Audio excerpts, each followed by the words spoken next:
잘 들리나요? 네. 괜찮아요? 뒤는 안 들려요. 예? 뒤가 잘 안 들려요. 이걸 누가 만졌어요? 아니, 안 만졌어요? 여기를 모르겠네. 제가 내가 아까 예배 시작하면서부터 좀 소리가 좀 내가 귀가 이상해서 그러나 좀 약해진 것 같다는 생각이 들고 그런데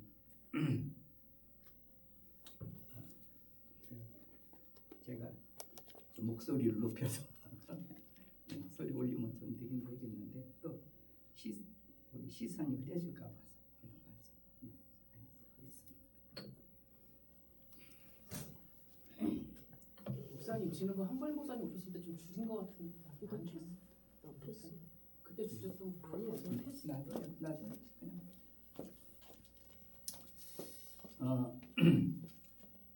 지난 시간에는 예수님은 하나님의 아들이시다라고 말씀을 드렸습니다. 오늘 우리가 같이 읽은 이 본문은 그런 생각이 들더라고요. 본문을 좀 두 번, 세 번 우리가 같이 좀 한 번 읽었으면 그런 생각이 들 만큼 오늘 이 본문에 집중해야 되는 것도 굉장히 우리가 중요한 것이 아닌가 생각이 들더라고요. 그런데 오늘 본문에도 보면은 여기 두 번씩이나 이런 말이 나옵니다. 32절을 한번 보실까요? 그가 큰 자가 되고 지극히 높으신 너희 아들이라 일컬어질 것이요. 그렇게 말했죠. 그러면 예수님이 이 땅에 오시기 이전에는 아들이라고 일컬어지지 안 했다는 얘기잖아요. 그렇죠? 그 다음에 35절 또 보십시다. 천사가 대답하여 이르되 지금 성령이 내게 임하시고 지극히 높으신 이의 능력들을 덮으시리니 이름으로 나실 바 거룩한 이는 하나님의 아들이라 일컬어질 것이다. 그렇게 불려질 것이다 라고 말하잖아요. 이 말도 반복적으로 여기서 강조하는 내용이란 말이죠. 예수님이 말씀이 육신이 되기 이전 말씀으로 있을 때는 한 번도 예수님을 보고 하나님의 아들이라고 한 적이 없다고 말씀드렸어요. 그런데 말씀이 육신을 입고 이 땅에 오시면서 예수님을 하나님의 아들이라고 말합니다. 자, 그러면 말씀이 육신으로 사람의 몸을 입고 예수님이 이 땅에 왔을 때 왜 그 예수님을 하나님의 아들이라고 하는가?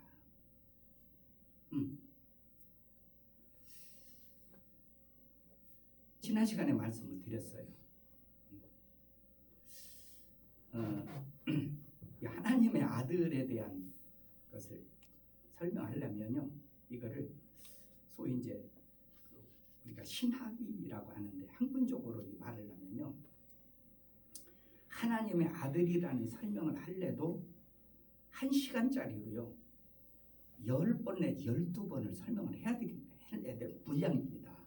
상당히 많은 분량이에요. 이 분량을 이거를 줄여서 이제 제가 세 가지로 이걸 함축해서 말씀드린 내용이 지난주에 말씀이거든요. 예, 그 내용을 다 들으면 여러분도 헷갈리고 혼돈만스러워요. 근데 세 가지로 드린 말씀을 좀 다시 좀 짚고 오늘 본문으로 이제 들어가고 싶어서 말씀을 드린 건데, 예수님을 하나님의 아들이라고 하는 이유는 이런 말씀 드렸죠. 짐승의 새끼는 짐승이고 사람의 아들은 사람이고, 요새 아들이라고 하면은 성차별이라고 그런다고 합니다. 아들이든 딸이든 사람의 자녀는 사람이고 이와 같이 예수님이 하나님의 아들이시란 말은 예수님은 하나님이시다라는 것으로 설명을 드렸잖아요. 다시 말씀드립니다. 예수님을 왜 하나님의 아들이라고 이 땅에 오시자 일컫느냐 그 말이에요. 그것은 그분은 본질이 뭐라고요? 하나님이시다 그 말이에요.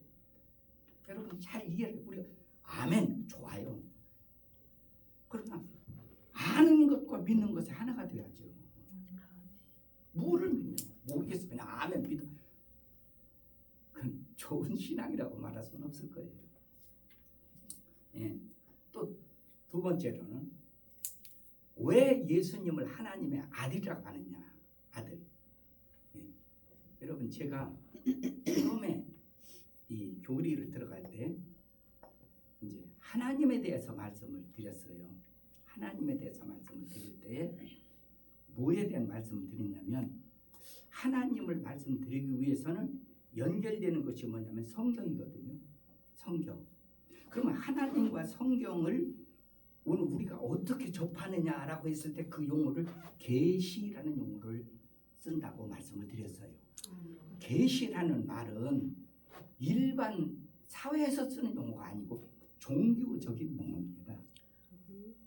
계시라는 말은 그래서 계시 하나님의 신이 자기를 나타내는 수단을 계시라고 말해요. 그런데 하나님이 자기를 계시하는 방편이 두 가지가 있다고 그랬죠. 하나는 우리에게 들려준 계시가 있고 알려준 계시, 그죠? 하나는 하나님이 우리에게 자기를 보여준 계시가 있다고 말씀드렸어요. 예? 들려준 계시는 뭐죠? 성경이에요. 보여준 계시는 예수님. 그래서 예수님을 하나님의 아들이라 이렇게 말하는 것은 원래 신을 볼 수 있으면 신이 아니에요. 어떻게 신을 볼 수 있어요? 하나님 볼 수 없잖아요. 그 볼 수 있는 하나님이 과거에는 귀로만 듣던 하나님이에요. 요한일서 1장 1절에도 나와 있죠. 그 하나님을 말씀이 그 귀로만 들려주던 그 하나님을 말씀이 육신이 되어 이 땅에서 자기를 보여 나타내셨어요. 그래서 이것을 볼 수 없는 하나님을 볼 수 있는 하나님으로 자기를 현현시켰다. 계시하신 분이 누구냐? 하나님의 아들 예수님이다라는 말씀을 드렸습니다. 또 한 가지는 세 번째로 왜 예수님을 하나님의 아들이라고 하느냐? 여러분 이것은 우리에게 대단히 중요한 것이 왜 중요하냐면 예수님의 십자가 사건 때문에 그렇습니다. 제가 예를 드렸어요. 나 어렸을 때 예수님이 나를 위해서 십자가 달려 죽었다는 굉장히 은혜를 받았어요. 네, 얼마나 은혜가 되는지 모르겠더라고요. 우리 집 안방에 이렇게 안방 문을 열으면 뒷문으로 나가는 뒷문이 있었거든요. 뒷문 위에 옆에 이제 문 옆에 시계가 궤동시계 위에다가 예수님 이렇게 십자가에 죽으신 사진을 걸어놨었거든요. 얼마나 은혜가 되는지 그 사진을 보면 나를 위해 죽었다. 근데 문제는 그때는 사람들이요 예수님이 저희들 위해서 죽었고 저희들 죽었고 그게 이해가 안 되기 시작하는 거예요. 여보가 잘못했다. 한참 잘못했구나. 아니 나만을 위해서 죽었어야지. 예수님 어떻게 저 사람 위해서 죽었고 저 사람 위해서 죽었고 저 사람 위해서 죽고 다 그러냐 이 말이에요.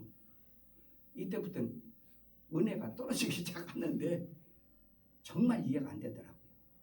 그래도 믿은 것은 뭐냐면 안 믿으면 지옥 간다고 우리 누님들이 항상 협박을 해가지고 어쩔 수 없이 그냥 그러고 그냥 살아왔어요.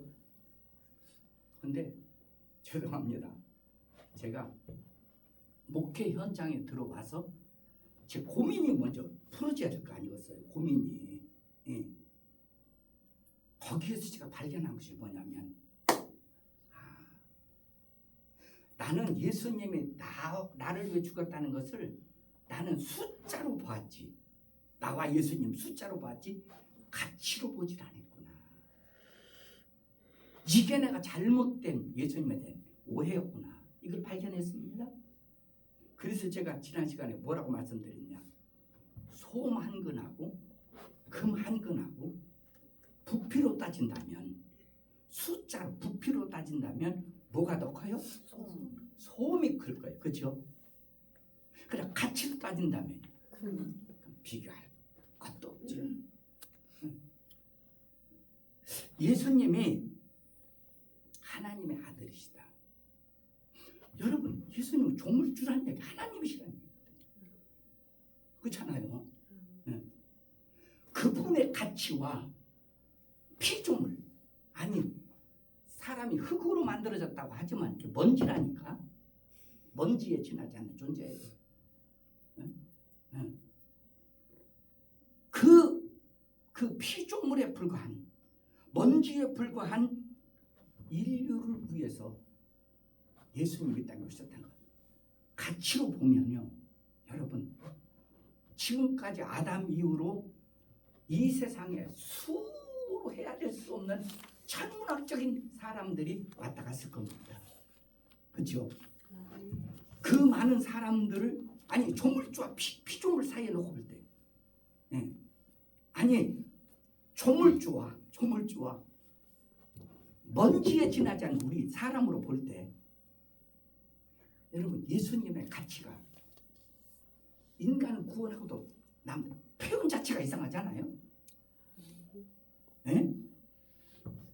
그래서 예수님의 하나님의 아들이라는 말은 가치로 봐라 말씀을 드렸거든요.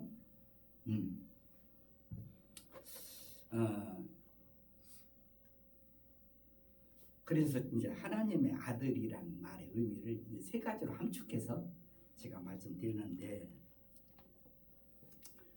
말씀이신 하나님이 사람의 몸을 입고 이 땅에 오셨다는 것. 여러분, 이것은 우리 인간이 가지고 인간의 상식으로 볼 때는 절대 이건 일어날 수 없는 일입니다.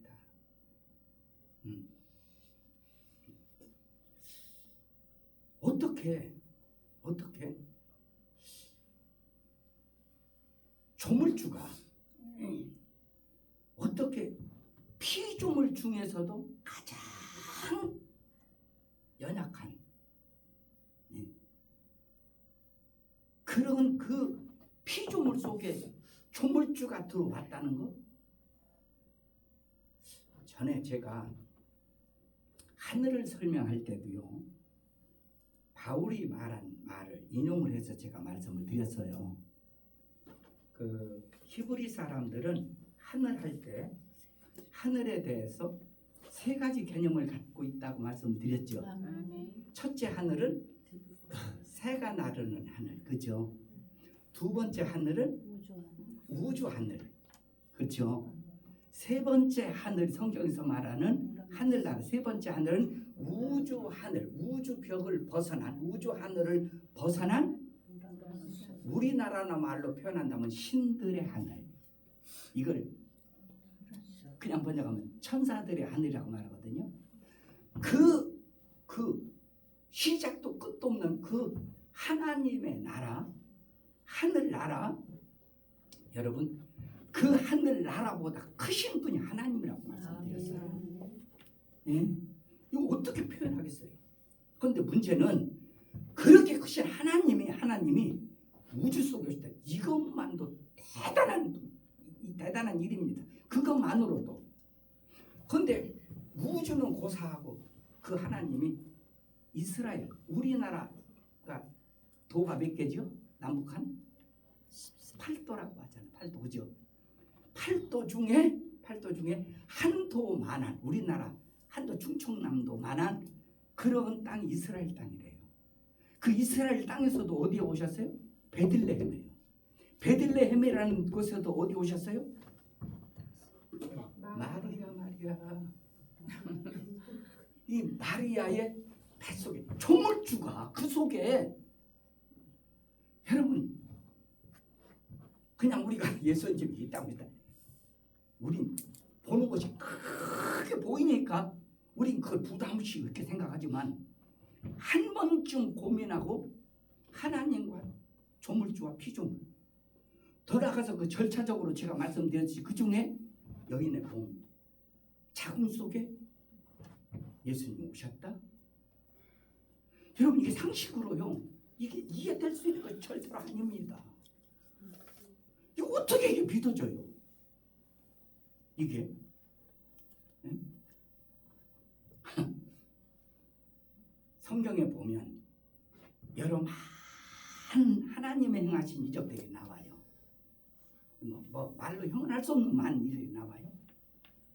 그런데 사실은 그런 것들을 보고서는 이야 이거 엄청난 이적이다.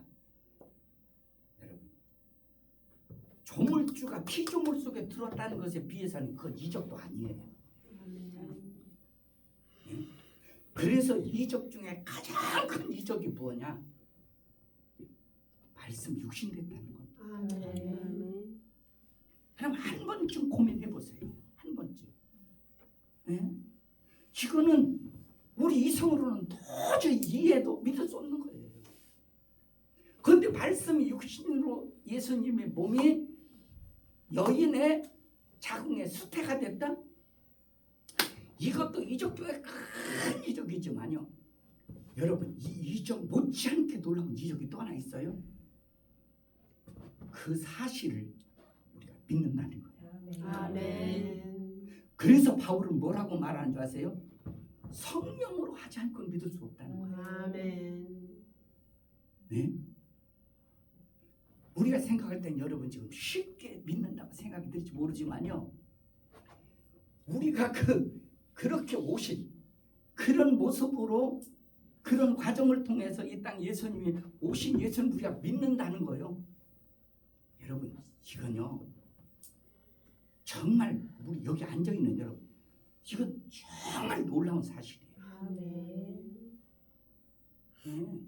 그냥 시시하게 생각할 것 아니라는 말이에요. 정말로. 예. 안 믿어진다는 게 비정상이 아니라 정상이에요. 그 사실이 우리가 믿어진다는 게 이게 비정상이야. 그래서 바울은 계속해서 하는 얘기가 성령으로. 아멘.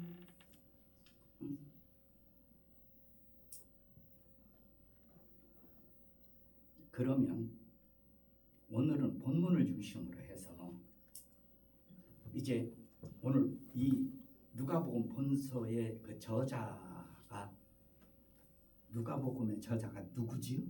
누가잖아요. 네. 근데 누가의 직업은 당시 의사였다고 하더라고요. 성경에 나왔잖아요. 의사라고. 근데 이 의사인 누가가 예수님의 성육신, 예수님이 사람의 몸을 입고 어떻게 이 세상에 오셨는가에 대한 과정을 아주 세밀하게 말하고 있는 내용을 우리가 한번 같이 더듬으면서 여러분 이 사건은 이적 중에 그래서 저는 이런 표현하고 싶어요. 이 본문을 이적의 현장이다. 아멘. 이렇게 말하고 싶어요. 여기 들어가서 한번 함께 은혜를 나눠보십시다. 성경에서 우리가 잘 이해해야 될 가장 중요한 요소는 언제나 문맥이다라고 말씀을 드렸습니다. 이 문맥의 상황을 살펴서 볼 때에 여기 26절에 보면은 몇째 달이라고 나오죠? 여섯째 달이란 말이 나와요.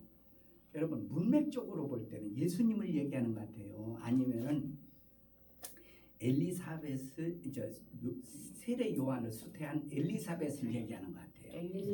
엘리사벳을 얘기하는 거지요. 맞아요. 예, 그 앞에 보면 5달 동안 엘리사벳이 세례 요한을 수태한 후에 숨어 지냈다는 말이 나와요. 그잖아요. 그러더니 6째 딸이 되면서 엘리사벳이 세례 요한을 수태한 증거를 나타냈다라고 여기서 설명하고 있단 말이에요. 그때에 그러니까 세례 요한이 엄마 뱃속에서 6개월 되던 해에라고 나와 있죠. 예. 여기에 대해서도 전에 제가 옛날에 다 설교 때 말씀드렸습니다만은 설명을 드릴 만한 내용들이 참 많이 있거든요. 근데 시간 관계상 그 얘기는 그냥 지나가고요. 그 여섯째 달이라는 것이 굉장히 중요한 요소를 가지고 있거든요. 근데 그때에 하나님이 누구를 마리아에게 파송했다고 나와 있죠? 누구를? 가브리엘. 예.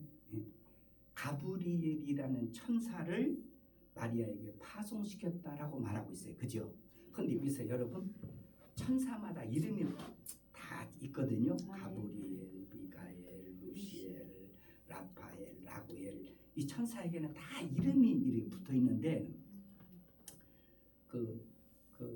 고대 그 히브리인들에게 있어서 이름을 사용할 때 어떤 의도로 이름을 사용했느냐라고 한다면 물론 어떤 개인을 호칭하기 위해서 이름도 썼지만 그 이름에는요 다 의미를 가지고 있다는 얘기예요. 의미를. 예를 들어 볼까요? 여러분 아브람은 그 아버지 데라가 이름을 지어준 이름 아닌가요? 아브람은. 근데 이름을 지어줘도 어떻게 그렇게 지어주냐? 아브람은요 그냥 자식이 없는 아비라는 뜻이 아브람이라는 뜻인데요. 예? 예. 그래서 제가 그런 말씀 드렸죠. 아브람으로 있을 때는 자식이 없는 아비예요. 그러나 자식이 없지만 자기 인생을 상속시켜줄 상속자가 있어야 되거든요. 그래서 갈대아 우르에서 살다가 부모가 상관없지 이게 저 얘기 자꾸 내가 곁길로 나가는 것 같아서 죄송합니다. 갈대아 우르에서 아브람이 살면서 하나님의 부르심을 받잖아요. 내가 지시한 대로 가라. 그때 아브람이 누구를 데리고 갔다고 그랬죠? 자기 부인 데리고 갔다고 했어요? 아니면 아버지 데리고 갔다고 했어요? 다 데리고 갔는데 그중 유독히 누구를 지칭해요? 자기 조카 롯을 데리고 갔다라고 말해요. 왜 그런 줄 아세요? 이름 때문에 그래요. 이름은 단순히 아브람이라는 것이 자식이 없는 아비라는 뜻만이 아니라 히브리인들의 그런 혈통, 전통 속에는 뭐냐면 큰 아버지라는 의미를 가지고 있어요. 그러면 큰 아버지가 되려면 뭐가 있어야 돼요? 조카가 있어야 돼요. 조카가 없이 어떻게 큰 아버지가 돼요? 그러니까 롯을 데리고 가는 거예요. 이와 같이 이름에는 그 이름이 가지고 있는 뜻이 들어있다 그 말이에요. 천사들도 이름을 붙였잖아요. 이름을 천사가 많아서 헤아리기 어려워서 이름 붙인 것이 아니라 뜻이 있다 그 말이에요. 예를 들어 미카엘, 엘은 하나님이라는 말이고요. 예. 미카 뭔 말이에요? 싸우는 천사. 미카엘 싸우는 천사예요. 가브리엘 메신저 천사예요. 이해가세요? 예. 가브리엘 천사 이름 설명한다는 것이 그만 5분 까먹었네. 네. 근데 이 가브리엘 천사가 마리아에게 와서 27절을 보십시다. 여기 27절은 이제 저자가 하는 말입니다. 뭐라고 하냐? 다윗의 자손 요셉이라라고 말해요. 다윗의 자손. 여러분 다윗의 자손은 수백 대가 흘러 내려왔거든요. 지금 다윗으로부터. 그러면 다윗의 자손이 수백 대로 흘러 내려올 때 자손이 얼마나 많겠어요? 얼마나? 예? 그 다 많은 자손 중에 성경에 보면 다윗의 집의 계보를 이렇게 쭉 이렇게 설명하고 있는데요. 그 설명하고 있는 그 계보는 무슨 계보인 줄 아세요? 혈통적 계보가 아니라 믿음의 계보. 그래서 여기에서 다윗의 후손, 다윗의 자손 요셉이라는 말은 다윗의 믿음의 자손이라는 말을 전제로 봐야 돼요. 아멘. 이해가시죠? 아멘. 예, 요셉이란 사람과 약혼한 처녀가 있다고. 약혼, 뭐한 처녀가 있다고요? 약혼한 처녀가 있더라. 예, 옛날 성경에는 정혼한 처녀라고 나와 있거든요. 정혼한 처녀. 예, 여기서 그 누가복음에서는 반복적으로 사용하는 말이 뭐냐면 마리아를 놓고 지금요 약혼한 처녀라는 말을 써요. 그런데 반대로 마태복음에서는 똑같은 이 상황을 표현할 때는요 처녀라는 말을 쓰지 않고 아내라는 말을 써요. 이제 다음 주에 마태복음에 나오는 예수님이 마태가 전하는 그 인자 사람의 아들로 오신 예수님에 대해서 다음 주에 말씀드릴 때 왜 그렇게 표현했는지 좀 말씀을 드릴까 합니다. 자, 그래서 그때는 마태복음에서 알아보기로 하고 여기에서 약혼 지금은 그렇게 약혼이라고 써 있지만 이 약혼에 대해서 좀 한 번쯤 다시 정리하고 넘어갈 필요가 있어요. 왜냐하면 이 시대는 고대 시대니까 지금으로 말하면 고대 시대 아니겠어요? 예수님 탄생할 시대니까. 근데 그때의 결혼은 세 단계 과정을 거쳤답니다. 첫 번째 단계는 약혼의 단계가 있고 두 번째 단계가 정혼의 단계가 있고 세 번째 단계가 결혼의 단계가 있답니다. 그러면 약혼은 어떻게 하느냐? 약혼은 아이가 아주 어렸을 때 부모와 부모 사이에 서로 당신 아들, 우리 딸, 나중에 사돈 3세 약혼하는 거예요. 이때에 약혼한다는 말을 써. 약속한다 이 말이죠. 부모가. 근데 약속해놨는데 그 아이들이 이제 성인이 됐어. 예. 그래서 나이가 보통 12살에서 나이가 보통 15, 16살 되면은 두 사이를 서로가 이제 놓고 둘이 이제 어렸을 때는 부모가 결정한 일이지만 사는 건 부모가 사는 게 아니잖아요. 자기네들이 사는 거니까 자기네들끼리 서로가 뭐래요? 타진하는 거예요. 타진. 그때 아무리 어렸을 때의 부모가 정했할지라도요 본인이 나 저 여자 싫어, 저 여자랑 살래. 그러면 그건 파혼이 되는 거예요. 파혼이 무효가 되는 거예요. 약혼이. 이해가시죠? 예. 그래서 정혼 기간이라는 말은 본인의 의사에 의해서 결혼하기로 결정된 것을 정혼이라고 한다 그 말이에요. 이해가세요? 그런 다음에 정혼을 딱 하게 되면 뭘 하느냐면 결혼을 하는 기간이 1년 있답니다. 1년 후에 이제 결혼식을 하는데 그 기간에는 절대로 뭐 하면 안 되냐? 임신하면 안 돼요. 잠자리 하면 안 돼요. 그거는 남자 편에서 안 되는 것이 아니라 여자 편에서 하면 안 된대요. 왜?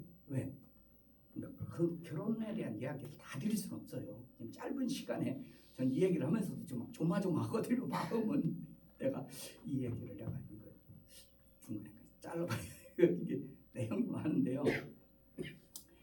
이 간단하게 말씀드리면 정혼을 하게 되고 결혼을 하잖아요. 그러면 정혼을 하자마자 남자는 지참금을 가지고 아내한테 갖다 줘야 돼요.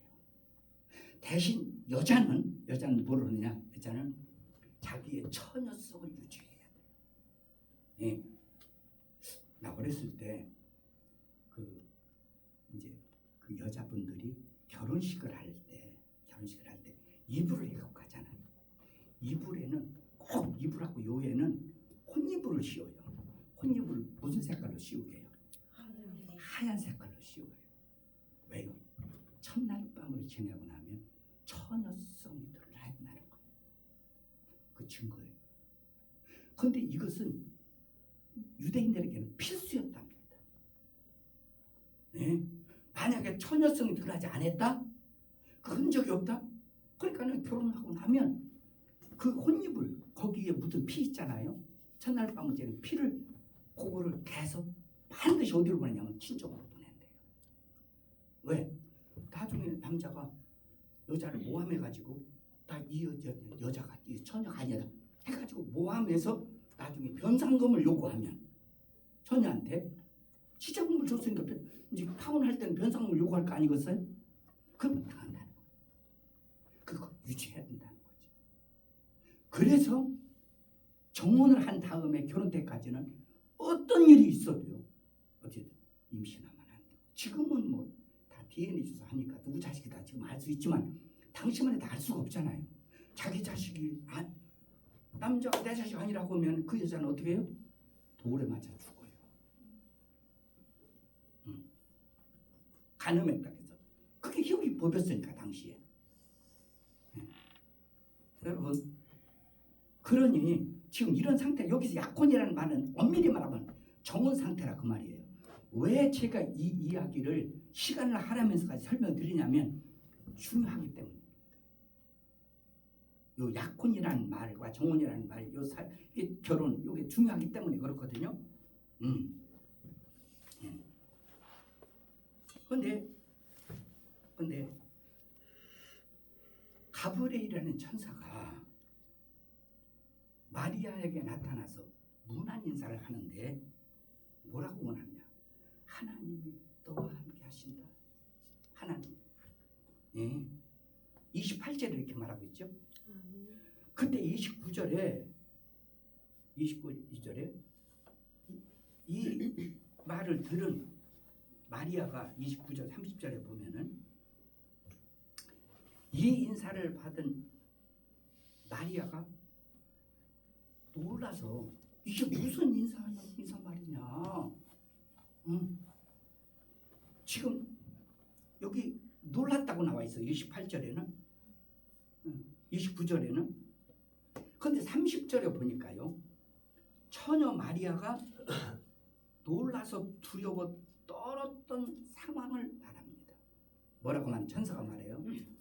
가브리엘이 뭐하지 말라고요? 무서워하지 말라.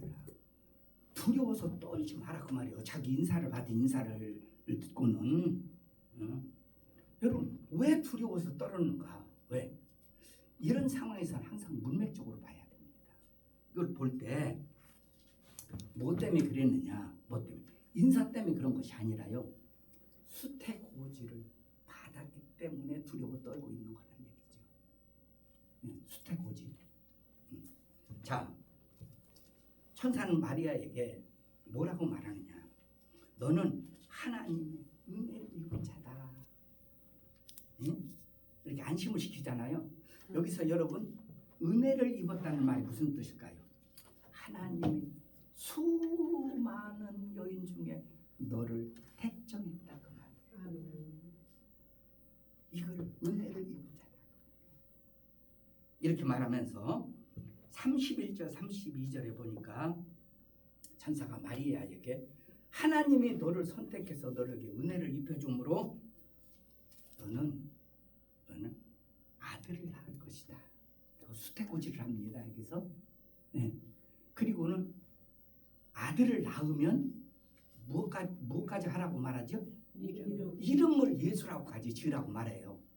근데 이 누가복음에서는 천사가 수태고지를 누구에게 했다고요?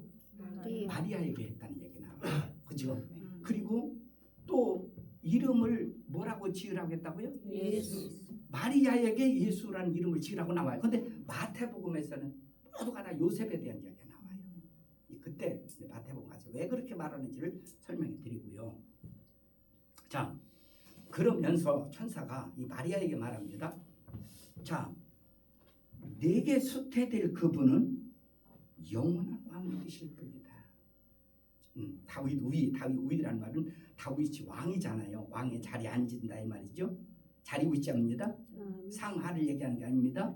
예, 다윗의 우위라는 말은 다윗의 자리, 왕의 자리, 영원한 왕이 되실 거예요 말합니다. 그때 34절에 보니까 마리아가 천사에게 뭐라고 반응을 보이느냐? 여기 말합니다. 나는 남자를 알지 못한다. 나는 아직 남자를 알지 못한다. 그래서 자기는 임신을 할 수가 없다라고 말해요. 예? 여러분 이 말은 무슨 말이냐면 성경에서 그 헬라에서요 안다는 말 제가 좀 유식한지 할게요. 안다는 말을 헬라어로는 뭐라고 말하냐면 여러분 외워두시면 좋을 것 같아서 말씀드린 거예요. 헬라어로 기노스코라고 말합니다. 기노스코. 본문에서만 안다는 기노스코를 쓰는 것이 아니라 어디에서든지 안다는 말이 나올 때는 항상 헬라어로 기노스코란 말을 써요. 한번 따라해 보실래요? 기노스코. 기노스코. 왜 제가 이것을 말씀드리냐면 우리가 하나님을 안다? 그러면 하나님을 안다는 머리로 안다는 것이 아닙니다. 경험을 통해서 알았다. 아멘. 그게 기노스코라는 말입니다. 여기서도 지금 마리아가 천사에게 말합니다. 나는 남자를 알지 못한다. 나는 남자를 경험하지 않았다. 다른 말로 말하면 요셉과 잠자리를 하지 않았다 그 말이에요. 그렇기 때문에 당신 지금 천사가 내게 수태고지 않은 수태고지는 자신에게는 일어나지 않는다라고 말합니다. 예. 여러분 우리가 이 말씀을 보면서 무슨 생각이 드느냐면 마리아도 마리아 역시 우리나 마리아 별 차이 없단 말이야. 이 마리아가 이렇게 한 말은 불신앙인가 그렇게 생각할지 모르겠어요. 여러분 마리아의 이 말은 불신앙이 아니라 가장 상식적인 말을 하고 있다는 걸 봐야 됩니다. 아멘. 이해가시죠? 아멘. 예. 그러나 하나님의 말씀은 항상 우리의 상식을 뛰어넘는 것은 아니지만 그러나 우리의 상식을 뛰어넘는 경우도 허다하다는 겁니다. 아멘. 여러분 이것을 우리가 잘 알아야 됩니다. 예. 왜 그러냐면 누가복음 5장 1절 이하를 보면 베드로가 처음에 예수님의 제자로 부름받을 때 장면이 나와요. 그때 베드로는 원래 조상적부터 어부로 갈릴리 바다에서 잔뼈가 자란 사람이니까 그러니까 갈릴리 바다면 어떤지는 다 갈릴리를 가보지 않아도 잘 알아. 예? 뭐 눈 감고도 갈릴리 바다에 거기에 흐름이 어떤지 잘 안다 그 말이에요.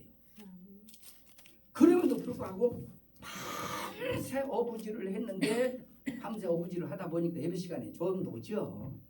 예? 졸음도 올 거예요. 근데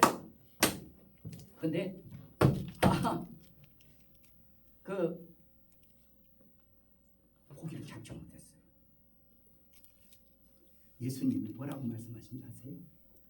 베드로야, 그땐 시몬아라고 말하죠. 베드로야, 너 지금 배 거기 그 깊은 데로 가서 그물을 던져라.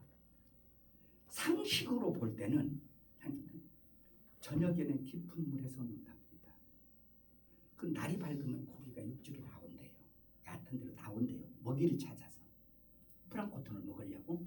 모르겠어요. 나는 뭐 얘기 들은 얘기니까 그렇게 알고 있는데 예수님은 상식을 뛰어넘는 얘기를 하셔요. 깊은 데로 그물을 던지라는 거예요. 그런데 던졌더니 얼마큼 잡힌 줄 아세요? 그 물이 찢어질 만큼만, 찢어졌으면 잡히나 마나 찢어질 만큼 고기가 잡혔더라. 네. 여러분 이런 일이죠. 일어났어요. 그 다음에 예수님을 따라다녔던 사람들이 당시에 얼마나 많은지 수로 헤아릴 수 없을 만큼 많은 사람들이 예수님 말씀 듣고 예수님의 능력을 경험하려고 예수님 따라다녀요. 근데 점심때가 되다 보니까 굶주리잖아요. 예수님이 제자들에게 말합니다. 너희가 먹을 것을 주어라. 제자들이 콧방귀 껴요. 예수님 여기서 어디서 지금 먹을 것을 저들에게 주란 말입니까? 예? 예. 그때 누가 번쩍 등장하느냐면 빌립이 등장해요. 예수님 진짜 빌립이 이름도 그래요.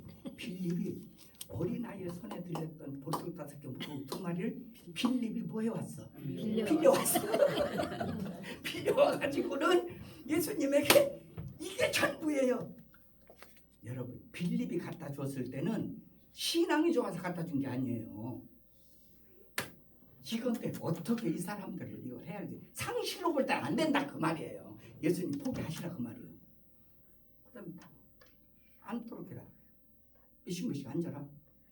그럼 예수님 거기서 떼줬어 안 떼줬어요? 떼줬잖아요. 상식을 떠는 이적이 나타나요. 그리고 끝난 것이 아니라 혹시 그렇다고 한다면 그거야 뭐 그런 일이 있을 수 있겠지 한지 모르지만 조금 있다가 보리떡 7개 물고기 2마리 7병이요. 이적을 예수님 또 행하셨어요. 예. 예? 여러분 이런 것들을 볼 때 물론 예수님이 이적을 행하실 때에 해당할 때 예수님의 이적은 그냥 무작정 저 사람 불쌍해서 이적 행한 게 아닙니다.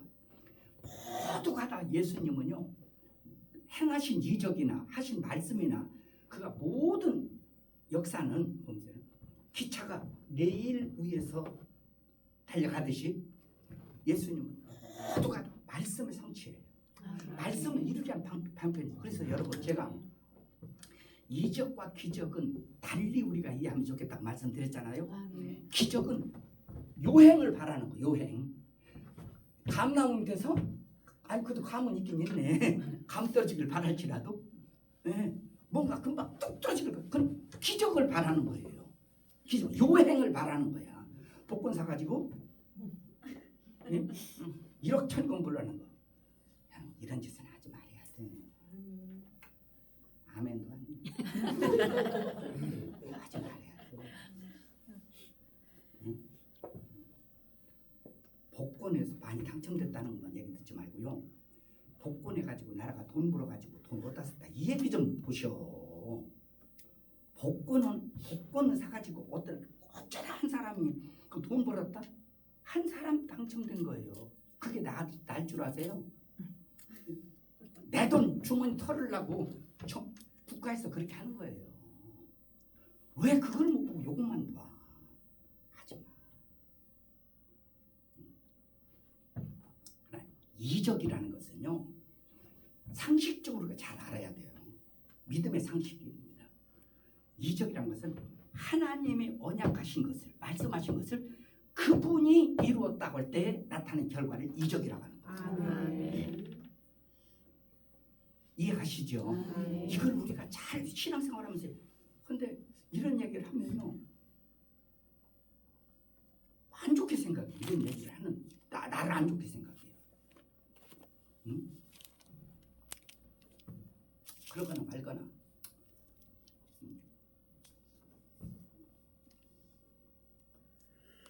우리는 여러분 우리 상식으로만 하나님을 믿으려고 하면 안 돼요. 우리가 가지고 있는 상식도 그렇잖아요. 내가 상식으로 요 정도 알고 있었어. 이보다 더 나은 상식이 오면 내가 가지고 있는 상식이 무너져요 안 무너져요? 이게 우리가 가지고 있는 상식입니다. 그런데 왜 우리는 이런 상식으로 하나님을 믿으려고 하세요? 네? 그러니까는 전에도 그렇더라고요. 나 어렸을 때부터 신앙생활 이렇게 해옵니다마는 일단은 내가 생각할 때는 하나님은 이렇다고 본다. 자기 상식으로 하나님 믿는 건 진짜 하나님 믿는 게 아니에요. 응? 자기가 생각할 때는 하나님 이렇다고 생각한다는 거예요. 이렇다고 믿는다는 거예요. 여러분 하나님의 말씀은 항상 그 상식을 초월하는 건 아니지만 상식을 초월하는 정도로 너무너무 허다하다는 걸 여러분 꼭 알았으면 좋겠어요. 지금 마리아에 대한 얘기 때문에 말씀드린 겁니다. 예. 그때의 35절에 보니까 천사가 마리아에게 말합니다. 성령이 내게 덮으신다, 임하신다 그 말이에요. 다른 말로 말하면 성령 충만함을 입을 거다 그 말이에요. 예. 자, 그러면 하나님의 능력이 너를 덮으시면 하나님의 아들이 수태하게 될 거다. 내 뱃속에 수태하게 될 거다라고 말합니다. 그런데 36절에서 저자가 설명하는 얘기입니다. 뭐라고 말하냐? 엘리사벳과 여기 이제 그 39절에 보면 39절 이하에 보면 또 엘리사벳이 또 등장하거든요. 엘리사벳과 마리아의 관계를 뭐라고 설명했죠? 36절에 친족. 친족이라고 나와 있잖아요. 친족. 아멘. 예? 예, 이제 하나하나 좀 이렇게 짚어가는 것도 필요해서 말씀드리는 거예요. 근데 이 친족이라는 것이 이 마리아와 엘리사벳이 자매지간인지 아니면 사촌지간인지 아니면 이종간인지 정확하게는 알 수는 없습니다. 왜? 성경은 이렇게 말하고 있질 않아요. 그런데 거의가 다 이 말씀을 주석하는 주석가들의 말을 듣는다면 자매지간일 경우가 많다 이렇게 얘기를 많이 하거든요. 네. 그래서 그 엘리사벳과 마리아가 자매지간이라면 예수님과 세례요한 간에는 어떤 지간이죠? 이종간이 되겠죠. 아닌가요? 맞죠? 예, 그렇게 좀 얘기하는 분들도 종종 있더라고요 보니까. 근데 정확한 것은 사실은 밝혀지지 않아서 어떤 관계인지는 잘 모르겠습니다.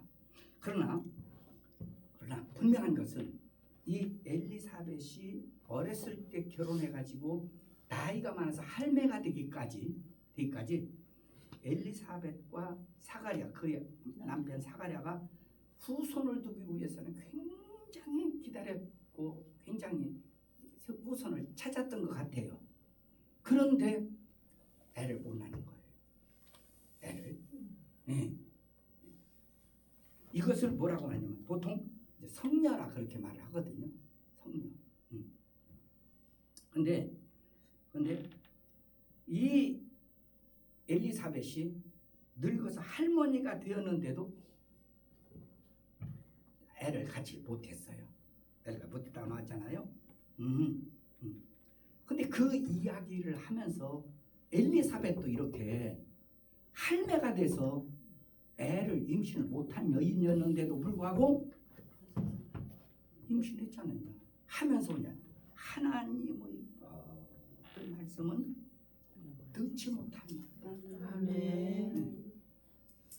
우리의 어떤 상식이나 우리의 자연 질서를 얼마든지 하나님은 초월하시는 분이시다 그 말이에요. 아멘. 여러분 아멘 하셔야 돼요. 아멘. 예?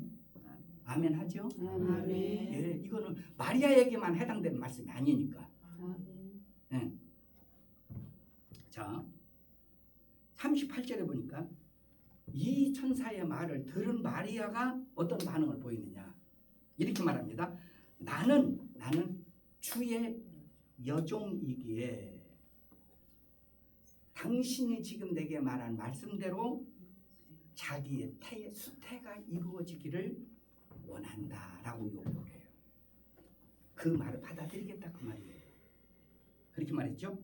근데 여기서 마리아가 자기를 표현할 때 뭐라고 말하냐면 여종이라는 말을 표현해요. 나는 당신의 여종이다라는 말을. 근데 여러분 내가 또 좀 유식한 책 할게요. 원래 종이란 말은 뭐라고 헬라어로 뭐라 하냐면 이렇게 써야 이해가 돼서 말씀드리는 거지. 내가 뭐 헬라어 선생도 아니에요. 뭐 지금 헬라 가르치려고 하는 것도 아니고 필요하기 때문에 설명드리려고 하는 거예요. 원래 종이란 말은 원래 헬라어로 둘로스란 말을 씁니다. 둘로스.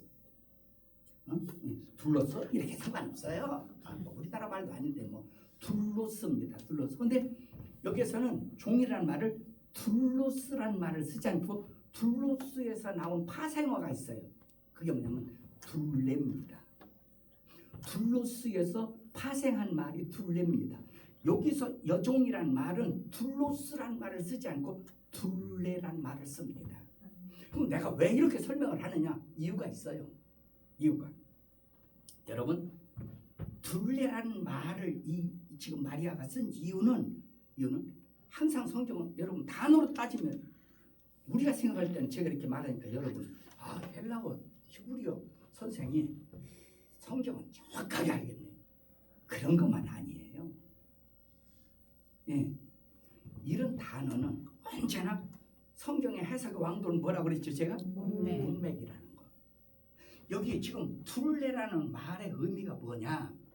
둘레라는 말은 이 지금 마리아라는 이 여자가 지금 가브리엘 천사에게 말을 듣고는 하는 말입니다. 나는 하나님의 시바지요. 나는 하나님의 에바지입니다라는 고백입니다. 나는 하나님의 시바지로, 나는 하나님의 에바지로 하나님을 위해 내 태를 준비해 놓은 자입니다라는 고백을 지금 하는 거예요.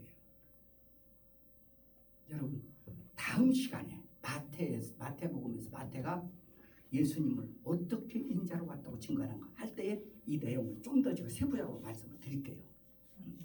말씀을 지금 드리려고 했는데 시간이 가서 좀 생략하고요. 마리아는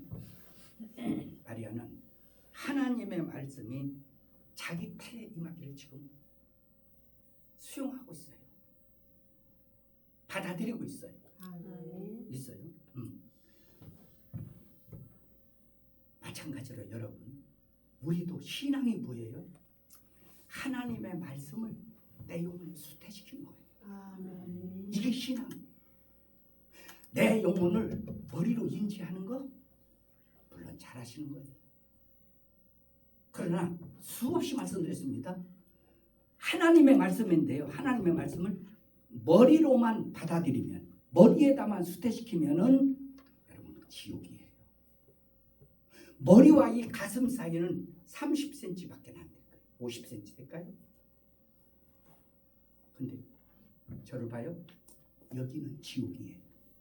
여기가 천국이에요. 네. 전에 제가 이제 설교학을 좀 가르칠 때 그때 그런 얘기를 했어요. 하나님의 말씀을 머리에다 쏘지 말고 가슴에다 쏘라.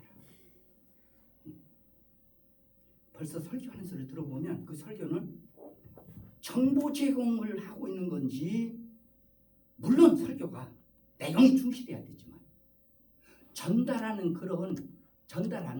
커뮤니케이션에 있어서는 머리로 쏘면 안 된다. 가슴에다 쏴라. 그래야 은혜가 됩니다. 나도 잘할 줄도 모르면서 경험상 그런 얘기 한 적도 있고 그런데요. 여러분, 하나님의 말씀이 우리 영혼에 수태돼요. 수태. 자, 그러나 말씀이 우리 영혼에만 뭐 수태시킨다고 해서 말씀이 내 머리에만, 내 영혼에만 머르고 말면 뭐가 되는 줄 아세요? 기독교 사상이 되고 말아버려요. 사상이. 그러니까 그런 사람들을 보고 어떤 말이에요? 저 사람은 믿는다고 하지 입만 살았어? 사상이 되고 있다. 사상만 되고 있다고요. 지금 여러분 보세요. 마리아가 하나님의 말씀이 내게 이루어지다라고 했지.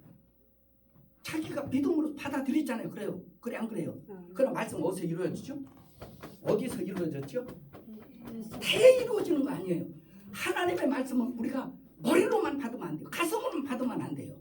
받은 말씀이 우리의 삶의 현장에서 나타나야 돼요. 이걸 이적이라고 하는 거예요. 이거를. 그래서 하나님의 말씀이 설교 시간에만 아멘 아멘, 성경을 볼 때만 아멘 아멘, 큐티할 때만 아멘 아멘. 여러분, 우리 그렇게 되면 안 된다. 그 말씀이 어디에서 이루어지기를 원하는 자가 되어야 한다고요? 우리의 현장에서.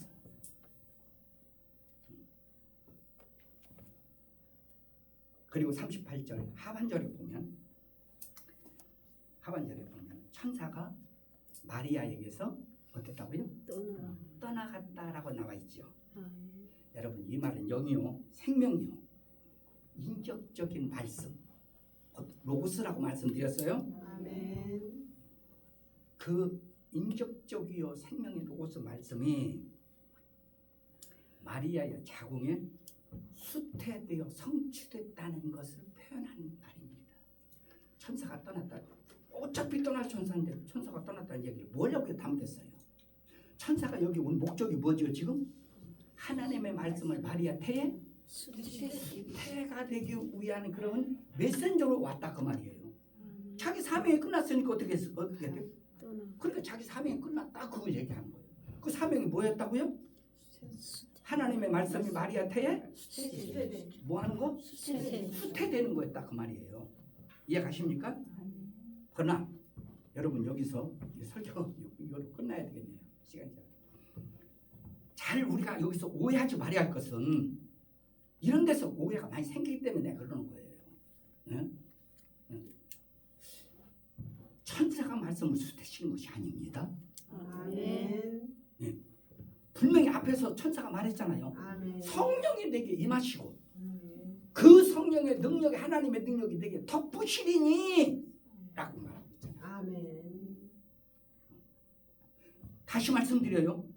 여러분 지금 천사가 지금 이 마라를 방문했다. 천사가 말씀을 수태시킨 것이 아니라고 말이에요. 아멘. 그게 아니에요. 성령이 오늘 이 로고스를 수태시킨 거다 그 말이에요.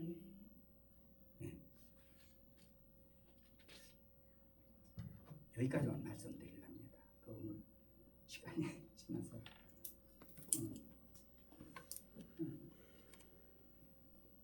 왜 여기까지만 제가 말씀드리냐면 제가 이제 이 예수님에 대해서 이 기독론이라고 말씀드렸거든요.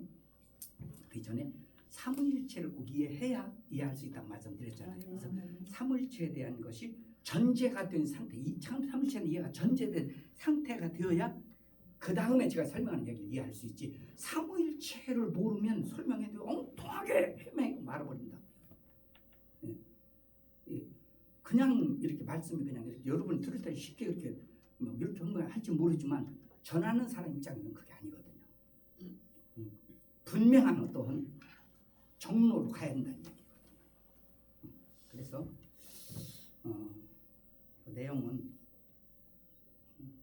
다음 시간에 말씀을 드리기로 하고 시간 관계상 여기서 마치겠습니다만 아무튼 예수님이 인간은 하나님이신 그분이 인간의 몸을 입기 위해서 이 땅에 오셨다는 거 아까도 조금 말씀드리다가 그냥 넘어왔습니다만은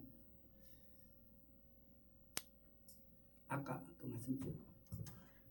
조물주는 우라노스보다 크신 하나님이신데 그분이 우주 속에 온 것도 아니고 그분이 지구 속에 온 것도 아니고 그분이 어느 나라에 온 것도 아니고 그분이 마리아의 폐 수태했다는 거. 예를 들어서 여러분이 여러분이 스스로 종이에다가 점을 찍고 여러분이 그 속에 들어가서 그 속에서 다시 사람으로 나오라고 가능하겠어요? 아니 점을 찍어놓고 여러분이 그 속에 들어가서 거기서 살라 30년 동안 살라 가능하겠어요?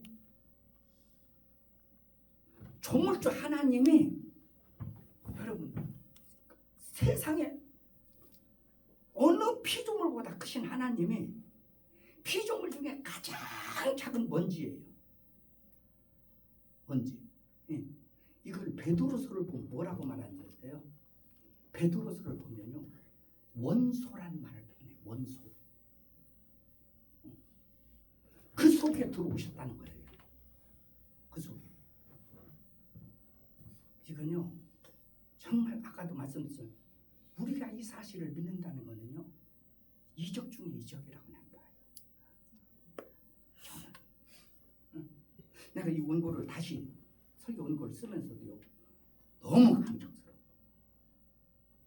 아는 일이지만 이걸 말씀을 전하려고 또 정리하다 볼까요?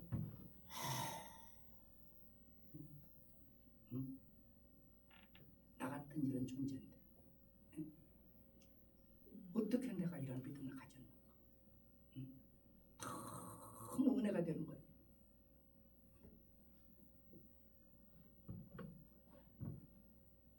어쨌든 누가라는 그 의사가 이렇게 세부적으로 고대 의사니까 얼마나 세심하겠습니까?